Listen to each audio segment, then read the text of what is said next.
the model of a judge, William Douglas Morrison. Rona was reformed, if that was the right word, but he could see that they didn't trust him. Uneasiness spoke in their awkward hurried motions when they came near him, fear looked out of their eyes. He had to reassure himself that all this would pass. In time they'd learned to regard him as one of themselves and cease to recall what he had once been. For the time being, however, they still remembered. And so did he. Mrs. Claymore, of the presiding committee, was babbling, "Oh, Mrs. Silver, it's so good of you to come. Have you entered the contest?" "Not really," said Mrs. Silver with a modest laugh. "Of course I don't expect to win against so many fine women who are taking part. But I just thought I'd enter to keep things interesting." "That was very kind of you. But don't talk about not winning. I still remember some of the dishes you served for dinner at your home that time George and I paid you a visit. They were really delicious." Mrs. Silver uttered another little laugh. "Just ordinary recipes. I'm so glad you liked them, though." "I certainly did. And I'm sure the judge will like your cake, too." "The judge? Don't you usually have a committee?" He could hear every word. They had no idea how sharp his sense of hearing was, and he had no desire to disconcert them further by letting them know. He could hear every conversation taking place in ordinary tones in the large reception room. When he concentrated he could make out the whispers. At this point he had to concentrate, for Mrs. Claymore leaned over and breathed into her friend's attentive ear. "My dear, haven't you heard? We've had such trouble with that committee. There were such charges of favoritism. It was really awful." "Really? But how did you find a judge then?" "Don't look now. No, I'll tell you what to do. Pretend I said something funny, and throw your head back and laugh. Take a quick glance at him while you do. He's sitting up there alone, on the platform." Mrs. Silver laughed gracefully as directed, and her eyes swept the platform. She became so excited, she almost forgot to whisper, "Why, he's SHHH. Lower your voice, my dear. Why, he isn't human. He's supposed to be now. But, of course, that's a matter of opinion, but who on earth thought of making him judge?" "No one on earth. Professor Halder, who lives over on that big asteroid the other side of yours, heard of the troubles we had, and came up with the suggestion. At first it seemed absurd. It certainly seems absurd to me," agreed Mrs. Silver. "It was the only thing we could do. There was no one else we could trust. But what does he know about cakes, my dear? He has the most exquisite sense of taste. I still don't understand. It's superhuman." Before we adopted Professor Halder's suggestion, we gave him a few tests. The results simply left us gasping. We could mix all sorts of spices, the most delicate, most exotic herbs from Venus or Mars, and the strongest, coarsest flavors from Earth or one of the plant-growing asteroids, and he could tell us everything we had added, and exactly how much. I find that hard to believe, Matilda, isn't it? It's honestly incredible. If I hadn't seen him do it myself, I wouldn't have believed it. But he doesn't have human preferences. Wasn't he carnivorous? Oh, yes. They say he was the most vicious creature imaginable. Let an animal come within a mile of him, and he'd scent it and be after it in a flash. He and the others of his kind made the moon he came from uninhabitable for any other kind of intelligent life. Come to think of it, it may have been the very moon we're on now." "Really? Either this, or some other moon of Saturn's. We had to do something about it. We didn't want to kill them off, naturally, that would have been the easiest way. But so uncivilized. Finally, our scientists came up with the suggestion for psychological reforming. Professor Halder told us how difficult it all was, but it seems to have worked. In his case, at least." Mrs. Silver stole another glance. "Did it? I don't notice anyone going near him." "Oh, we don't like to tempt fate, Clara. But, if there were really any danger, I'm sure the psychologists would never have let him out of their clutches." "I hope not. But psychologists take the most reckless risks sometimes with other people's lives. Well, there's one psychologist who's risking his own life and his own wife, too. You know Dr. Cabanese, don't you? Only by sight. Isn't his wife that stuck-up thing?" "That's the one. Dr. Cabanese is the man who had actual charge of reforming him. And he's going to be here. His wife is entering a cake Don't tell me that she really expects to win. She bakes well, my dear. Let's give the she-devil her due. How on earth an intelligent man like Dr. Cabanese can stand her, I don't know, but, after all, he's the psychologist, not I, and he could probably explain it better than I could. Rona disengaged his attention, so Dr. Cabanese was here. He looked around, but the psychologist was not in sight. He would probably arrive later. The thought stirred a strange mixture of emotions. Some of the most painful moments of his life were associated with the presence of Dr. Cabanese. His early life, the life of a predatory carnivore, had been an unthinkingly happy one. He supposed that he could call his present life a happy one too, if you weren't overly particular how you defined the term. But that period in between, that had been, to say the least, painful. Those long sessions with Dr. Cabanese had stirred him to the depths of a soul he hadn't known he possessed. The electric shocks and the druggings he hadn't minded so much. But the gradual reshaping of his entire psyche, the period of basic instruction, in which he had been taught to hate his old life so greatly that he could no longer go back to it even if the way were open, and the conditioning for a new and useful life with human beings, that was torture of the purest kind. If he had known what was ahead of him, he wouldn't have gone through it at all. He'd have fought until he dropped, as so many of the others like him did. Still, now that it was over, he supposed that the results were worth the pain. He had a position that was more important than it seemed at first glance. He exercised control over a good part of the food supply intended for the outer planets, and his word was trusted implicitly. Let him condemn an intended shipment, and cancellation followed automatically, without the formality of confirmation by laboratory tests. He was greatly admired. And feared. They had other feelings about him too. He overheard one whisper that surprised him. "My dear, I think he's really handsome, but, Charlotte, how can you say that about someone who isn't even human? He looks more human than many human beings do. And his clothes fit him beautifully. I wonder, does he have a tail? Not that I know of." Oh. There was disappointment in the sound. "He looks like a pirate. He was a kind of wolf, they tell me. You'd never guess, to see him, that he ran on all fours, would you? Of course not. He's so straight and dignified. It just shows you what psychology can do. Psychology, and a series of operations, dear ladies," he thought sarcastically. "Without them I wouldn't be able to stand so nice and straight with the help of all the psychologists in this pretty little solar system of ours." From behind a potted Martian nut cactus came two low voices, not whispers this time. And there was several octaves difference in pitch between them. One male, one female. The man said, "Don't be worried, sweetheart. I'll match your cooking and baking against anybody's." There was a curious sound, between a click and a hiss. What human beings called a kiss, he thought. Between the sexes, usually an indication of affection or passion. Sometimes, especially within the ranks of the female sex, a formality behind which warfare could be waged. The girl said tremulously, "But these women have so much experience. They've cooked and baked for years, haven't you, for your own family?" "Yes, but that isn't the same thing. I had to learn from a cookbook. And I had no one with experience to stand over me and teach me." "You've learned faster that way than you'd have done with some of these old hens standing at your elbow and giving you directions. You cook too well. I'll be fat in no time." "Your mother doesn't think so. And your brother said something about a bride's biscuits. The older the joke, the better Charles likes it. Don't let it worry you." He kissed her again. "Have confidence in yourself, dear. You're going to win." "Oh, Gregory, it's awfully nice of you to say so, but really I feel so unsure of myself. If only the judge were human and took a look at you, nobody else would stand a chance. Have I told you within the last 5 minutes that you're beautiful?" Rona disengaged his attention again. He found human lovemaking as repulsive as most human food. He picked up a few more whispers. And then Dr. Cabanese came in.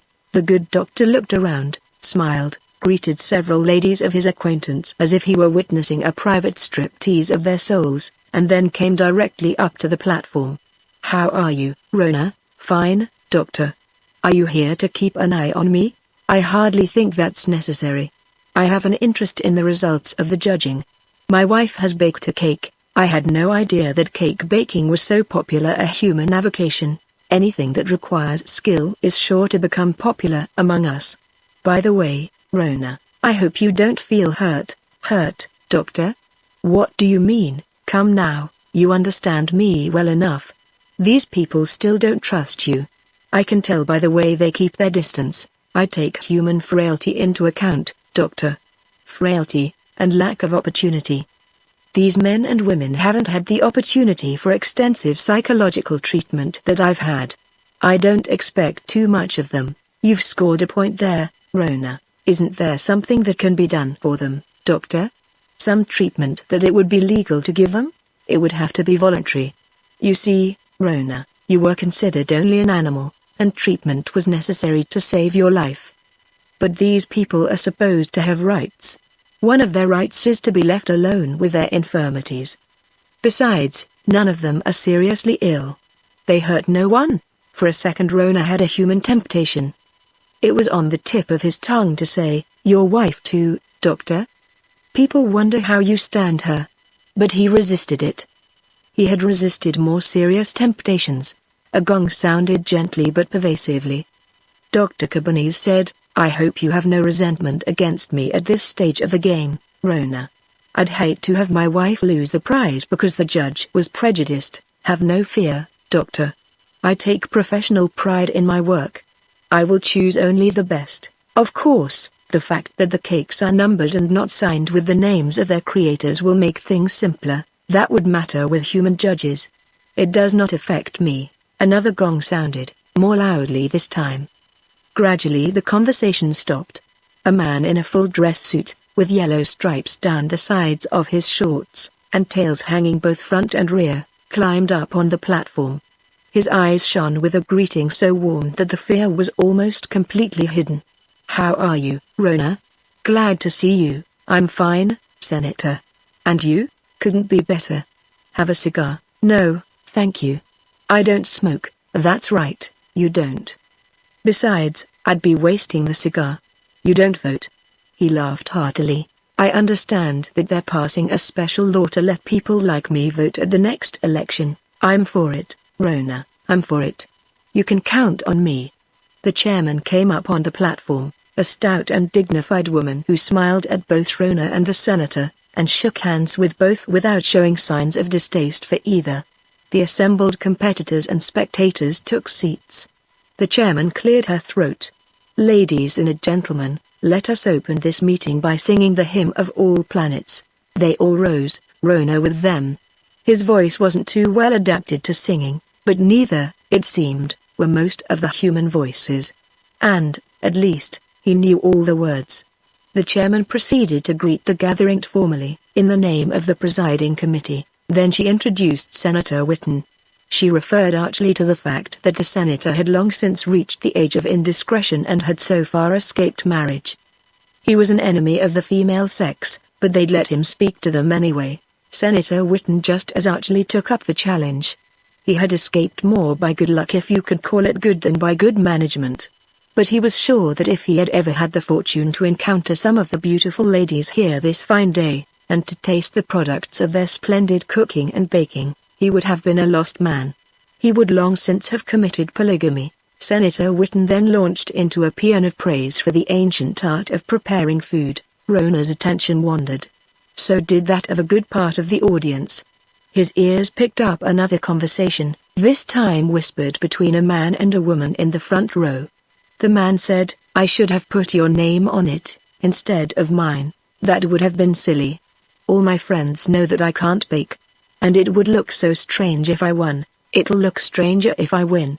I can imagine what the boys in the shop will say. Oh, the boys in the shop are stupid. What's so unmanly in being able to cook and bake? I'm not anxious for the news to get around. Some of the best chefs have been men. I'm not a chef. Stop worrying. There was exasperation in the force of her whisper. You won't win anyway. I don't know. Sheila, what? If I win, will you explain to everybody how manly I really am? Will you be my character witness? She repressed a giggle. If you won't help me, I'll have to go around giving proof myself. SHH, someone will hear you. Senator Whitten went on and on. Rona thought back to the time when he had wandered over the surface of this his native satellite. He no longer had the old desires, the old appetites. Only the faintest of ghosts still persisted, ghosts with no power to do harm. But he could remember the old feeling of pleasure, the delight of sinking his teeth into an animal he had brought down himself, the savage joy of gulping the tasty flesh. He didn't eat raw meat anymore, he didn't eat meat at all. He had been conditioned against it. He was now half vegetarian, half syntheterian. His meals were nourishing, healthful, and a part of his life he would rather not think about. He took no real pleasure in the tasting of the cakes and other delicacies that born human beings favored. His sense of taste had remained keen only to the advantage of others. To himself it was a tantalizing mockery. Senator Whitten's voice came to a sudden stop. There was applause. The senator sat down. The chairman stood up. The time for the judging had arrived. They set out the cakes, more than 100 of them, topped by icings of all colors and all flavors. The chairman introduced Rona and lauded both his impartiality and the keenness of his sense of taste. They had a judging card ready. Slowly, Rona began to go down the line. They might just as well have signed each cake with its maker's name. As he lifted a portion of each to his mouth, he could hear the quick intake of breath from the woman who had baked it, could catch the whispered warning from her companion. There were few secrets they could keep from him. At first they all watched intently. When he had reached the 5th cake, however, a hand went up in the audience. "Madam Chairman. Please, ladies, let us not interrupt the judging, but I don't think the judging is right.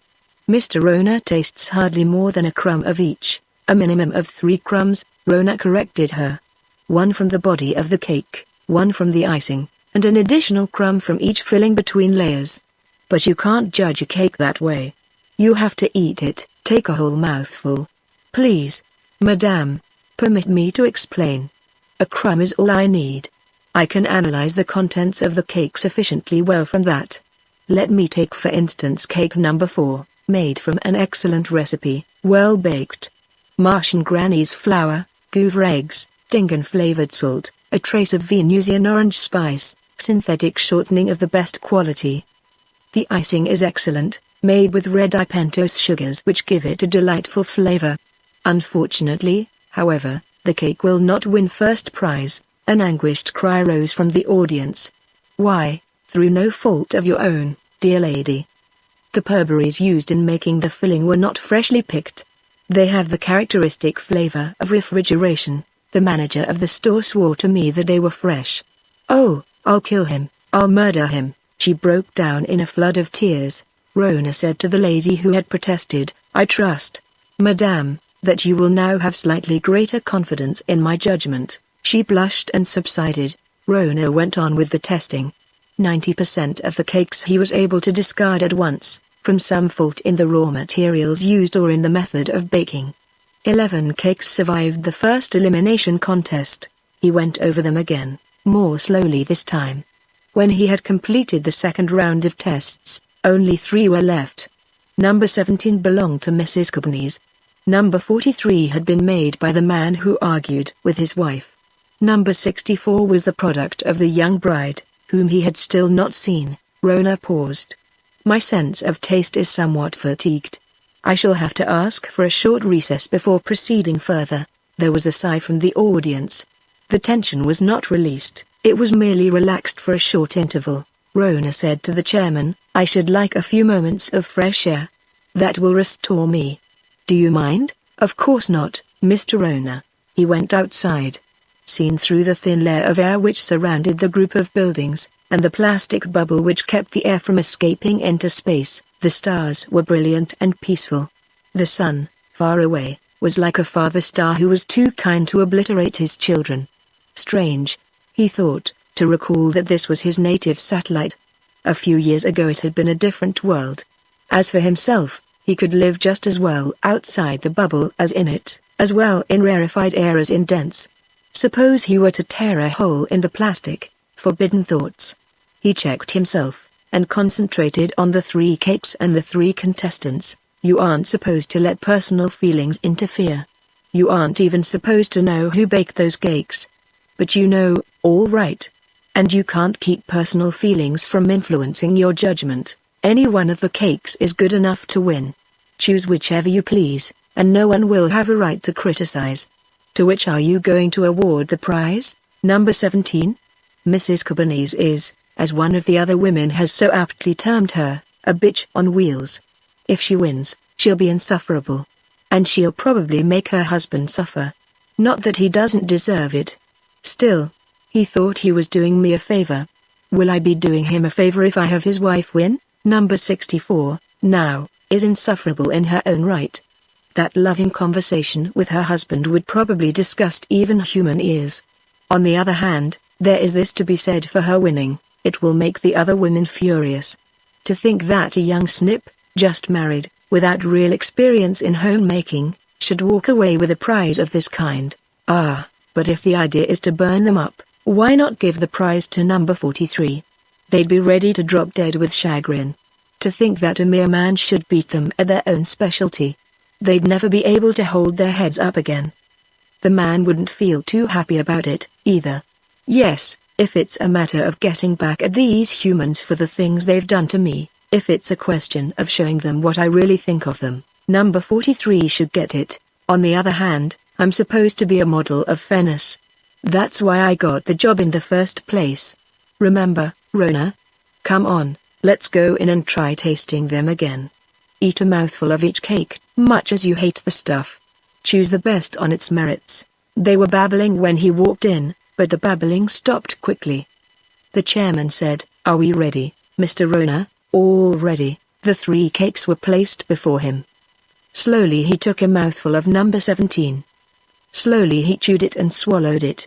Number 43 followed, then number 64. After the third mouthful, he stood lost in thought. One was practically as good as another. He could still choose which he pleased. The assemblage had quieted down. Only the people most concerned whispered nervously, Mrs. Cabanese, to her psychologist husband. "If I don't win, it'll be your fault. I'll pay you back for this." The good doctor's fault? Yes, you could figure it that way if you wanted to. If not for Dr. Cabanese, Rona wouldn't be the judge. If Rona weren't the judge, Mrs. C. would win, she thought. Hence it was all her husband's fault. QED.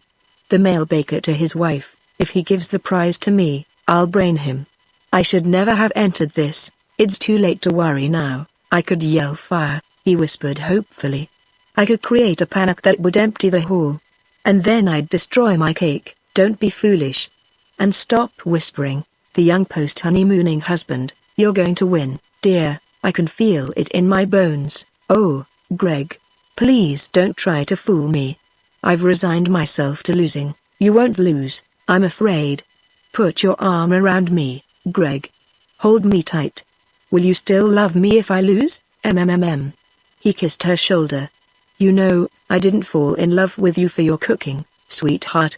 You don't have to bake any cakes for me. You're good enough to eat yourself." He's right, thought Rona, as he stared at her. The man's right. Not in the way he means, but he's right. And suddenly, for 1 second of decision, Rona's entire past seemed to flash through his mind. The young bride never knew why she won first prize,